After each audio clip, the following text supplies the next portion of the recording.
Chapter 23. Balaam said, Build me 7 altars here, and prepare 7 bulls and 7 rams for me. Balak did as Balaam said, and the 2 of them offered a bull and a ram on each altar. Then Balaam said to Balak, Stay here beside your offering while I go aside. Perhaps the Lord will come to meet with me. Whatever he reveals to me, I will tell you. Then he went off to a barren height. God met with him, and Balaam said, I have prepared 7 altars, and on each altar I have offered a bull and a ram. The Lord put a word in Balaam's mouth and said, Go back to Balak, and give him this word. So he went back to him, and found him standing beside his offering with all the Moabite officials. Then Balaam spoke his message. Balak brought me from Aram, the king of Moab from the eastern mountains. Come, he said, curse Jacob for me. Come, denounce Israel. How can I curse those whom God has not cursed? How can I denounce those whom the Lord has not denounced? From the rocky peaks I see them, from the heights I view them. I see a people who live apart and do not consider themselves one of the nations. Who can count the dust of Jacob, or number even 1/4 of Israel? Let me die the death of the righteous, and may my final end be like theirs. Balak said to Balaam, What have you done to me? I brought you to curse my enemies, but you have done nothing but bless them. He answered, Must I not speak what the Lord puts in my mouth? Then Balak said to him, Come with me to another place where you can see them. You will not see them all, but only the outskirts of their camp. And from there, curse them for me. So he took him to the field of Zophim on the top of Pisgah, and there he built 7 altars, and offered a bull and a ram on each altar. Balaam said to Balak, Stay here beside your offering while I meet with him over there. The Lord met with Balaam and put a word in his mouth and said, Go back to Balak, and give him this word. So he went to him, and found him standing beside his offering with the Moabite officials. Balak asked him, What did the Lord say? Then he spoke his message. Arise, Balak, and listen. Hear me, son of Zippor. God is not human that he should lie, not a human being that he should change his mind.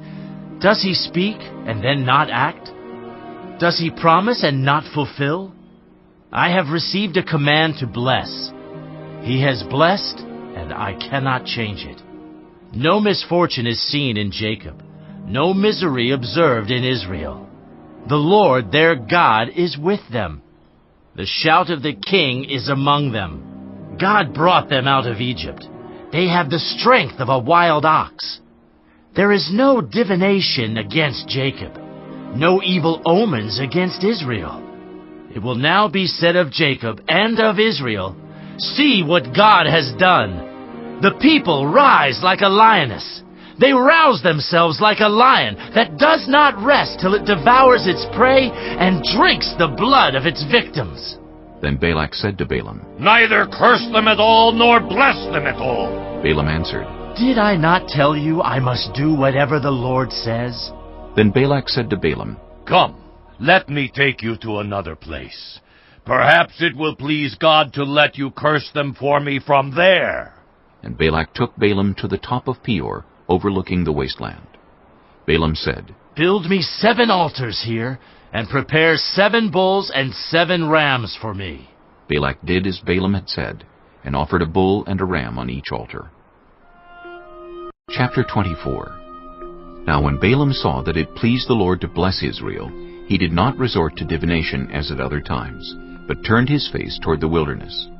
When Balaam looked out and saw Israel encamped tribe by tribe, the Spirit of God came on him, and he spoke his message. The prophecy of Balaam, son of Beor, the prophecy of one whose eye sees clearly, the prophecy of one who hears the words of God, who sees a vision from the Almighty, who falls prostrate, and whose eyes are opened. How beautiful are your tents, Jacob, your dwelling places, Israel.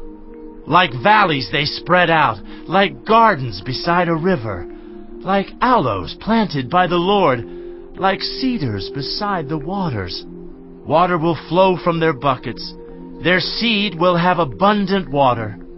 Their king will be greater than Agag. Their kingdom will be exalted. God brought them out of Egypt. They have the strength of a wild ox. They devour hostile nations and break their bones in pieces. With their arrows they pierce them. Like a lion they crouch and lie down. Like a lioness, who dares to rouse them? May those who bless you be blessed, and those who curse you be cursed. Then Balak's anger burned against Balaam. He struck his hands together and said to him, I summoned you to curse my enemies, but you have blessed them these 3 times. Now leave at once and go home. I said I would reward you handsomely, but the Lord has kept you from being rewarded. Balaam answered Balak, Did I not tell the messengers you sent me? Even if Balak gave me all the silver and gold in his palace, I could not do anything of my own accord, good or bad, to go beyond the command of the Lord, and I must say, only what the Lord says? Now I am going back to my people. But come, let me warn you of what this people will do to your people in days to come. Then he spoke his message. The prophecy of Balaam, son of Beor, the prophecy of one whose eye sees clearly, the prophecy of one who hears the words of God, who has knowledge from the Most High, who sees a vision from the Almighty, who falls prostrate and whose eyes are opened. I see him, but not now. I behold him, but not near. A star will come out of Jacob. A scepter will rise out of Israel. He will crush the foreheads of Moab, the skulls of all the people of Sheth. Edom will be conquered. Seir, his enemy, will be conquered, but Israel will grow strong. A ruler will come out of Jacob and destroy the survivors of the city. Then Balaam saw Amalek and spoke his message. Amalek was first among the nations, but their end will be utter destruction. Then he saw the Kenites and spoke his message. Your dwelling place is secure. Your nest is set in a rock. Yet you Kenites will be destroyed when Asher takes you captive. Then he spoke his message. Alas, who can live when God does this? Ships will come from the shores of Cyprus. They will subdue Asher and Eber, but they too will come to ruin. Then Balaam got up and returned home, and Balak went his own way. Chapter 25. While Israel was staying in Shittim, the men began to indulge in sexual immorality with Moabite women, who invited them to the sacrifices to their gods. The people ate the sacrificial meal and bowed down before these gods. So Israel yoked themselves to the Baal of Peor, and the Lord's anger burned against them. The Lord said to Moses, Take all the leaders of these people, kill them, and expose them in broad daylight before the Lord, so that the Lord's fierce anger may turn away from Israel. So Moses said to Israel's judges, Each of you must put to death those of your people who have yoked themselves to the Baal of Peor. Then an Israelite man brought into the camp a Midianite woman right before the eyes of Moses and the whole assembly of Israel, while they were weeping at the entrance to the tent of meeting. When Phinehas, son of Eleazar, the son of Aaron the priest, saw this, he left the assembly, took a spear in his hand, and followed the Israelite into the tent. He drove the spear into both of them, right through the Israelite man and into the woman's stomach. Then the plague against the Israelites was stopped, but those who died in the plague numbered 24,000.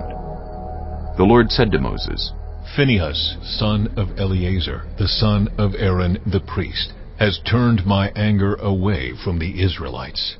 Since he was as zealous for my honor among them as I am, I did not put an end to them in my zeal. Therefore tell him I am making my covenant of peace with him. He and his descendants will have a covenant of a lasting priesthood, because he was zealous for the honor of his God and made atonement for the Israelites.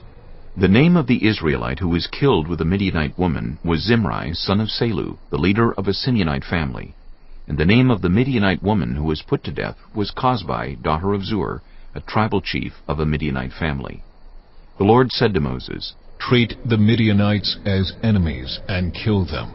They treated you as enemies when they deceived you in the Peor incident involving their sister Cosbi, the daughter of a Midianite leader, the woman who was killed when the plague came as a result of that incident.